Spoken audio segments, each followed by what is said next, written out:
Allez, merci d'être resté avec nous pour le Journal Continu. On prépare les sorties du week-end avec Pauline Fogg. Bonsoir Pauline. Bonsoir. On commence avec de la culture, avec un cabaret d'antan à la Souterraine en Creuse.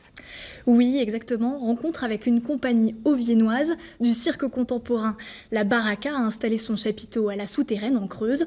Une quinzaine d'artistes se relaient sur scène en mélangeant une multitude de disciplines. Angélique, avec Maudrieux, vous avez pu assister à l'une de ces représentations. On regarde.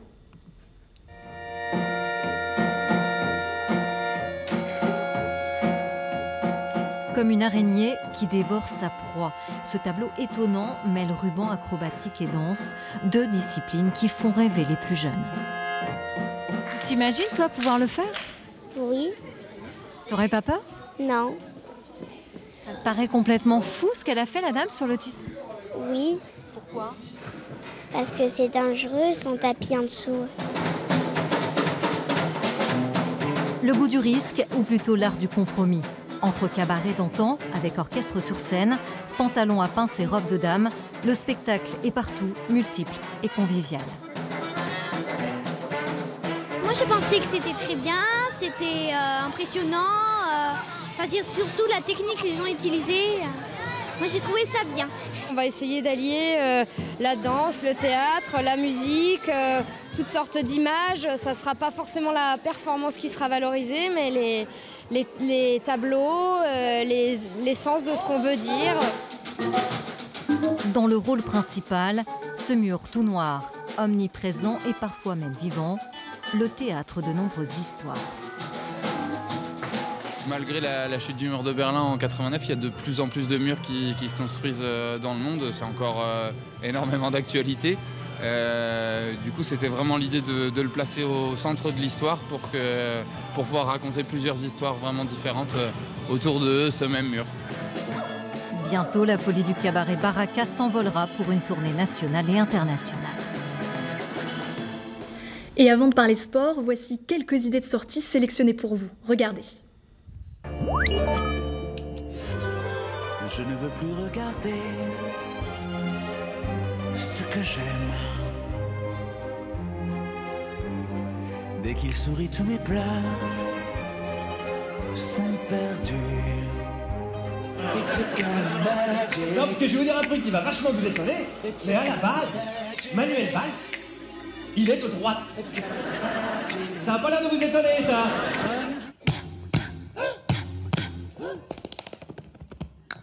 T'en auras des gars dans des flops, des départs, des fous rires en cascade, des noyades au verre d'eau, des nuits à regretter sous la lune pâle de superbes salauds.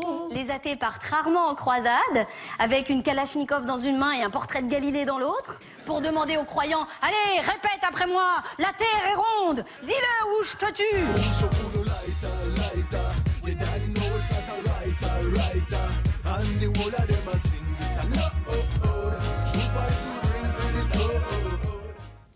Et on passe au sport avec notre invité, Robert Lavergne. Bonsoir. Merci d'être avec nous. Donc, vous êtes l'entraîneur de boxe de l'AS Saint-Junien. Cela fait plus de 40 ans que vous exercez votre métier avec toujours autant de passion. Demain soir, vous organisez un grand gala en l'honneur de vos boxeurs. Quel est le programme de cette soirée? Demain soir, c'est un plateau exceptionnel pour Saint-Junien, puisque j'ai 2 finales du tournoi de France professionnel avec 2 boxeurs de mon club qui ont été formés par moi. C'est la première fois en France qu'il y a 2 boxeurs du même club qui vont participer à un tournoi de France. C'est considéré comme 2 championnats de France. Et il y aura un 3e combat pro avec le champion de France des poids lourds, Cyril Léonet, qui va faire un match de préparation contre l'Italien. Alors, votre club est le seul club de France à pouvoir aligner 2 boxeurs qualifiés pour les finales du tournoi de France professionnel, Brandon Deslauriers et Thomas Faure. Comment en êtes-vous arrivé là?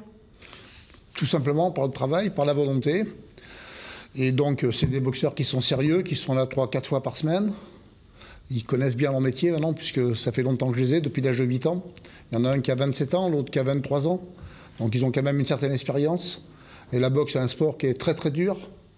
Il n'y a pas de faiblesse, il ne faut pas être faible dans la boxe. Il faut être courageux. Donc, voilà, ils sont arrivés grâce à leur travail, à leur volonté.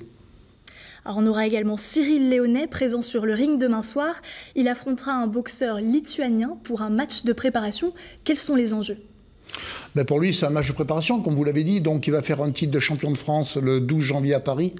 Et là, on a conclu un 8 rounds pour qu'il puisse faire du ring, pour qu'il se prépare sérieusement pour ce combat. C'est-à-dire, c'est un combat de préparation, ça dit bien ce que ça veut dire. C'est pour se mettre en jambe, quoi. Mais bon, Cyril, il est aussi très sérieux. Il s'entraîne 5 fois par semaine, 2 fois par jour. Donc, il connaît bien son métier. Il a conservé 2 fois son titre de champion de France. Donc, c'est un élément de qualité. Et en un mot, pour conclure, qu'est-ce que vous attendez de vos boxeurs pour demain soir? Qu'ils gagnent, tout simplement. On a 8 amateurs, dont 6 boxeurs de Saint-Junien. On a une école de boxe, il y a plus de 30 élèves, donc d'une vingtaine de filles, qui est dirigée par Thierry Faure, qui est très performante. Et il y en aura 6 au programme. On va chauffer la salle un peu avec l'école de boxe, après les amateurs, puis ensuite le premier combat professionnel, après l'entracte, le deuxième combat pro, encore un entracte, et après le combat de Cyril Léonet. Merci beaucoup d'avoir été en plateau avec nous. Rendez-vous donc au Palais des Sports de Saint-Junien demain à partir de 20h pour le coup d'envoi du championnat. Allez Pauline, on passe maintenant aux principaux rendez-vous sportifs du week-end. Oui, et on referme cet agenda avec tout d'abord du handball Pro League. Limoges affronte Nancy ce soir à 20h30. Le LH87 s'est incliné d'une courte tête face à Istres la semaine dernière, 20-19. En basket, du côté des filles, le LABC affronte Landerneau. Les basketteuses de Limoges devraient surfer sur leur récente victoire face à Dunkerque. Rugby Fédéral 1, l'US Bressane reçoit Lussal samedi à 18h à Bourg-en-Bresse. Et pour finir, du hockey sur glace, les Taureaux de Feu affrontent les Castors d'Avignon. Rendez-vous demain à 18h30 à la patinoire des Cassots pour encourager l'équipe.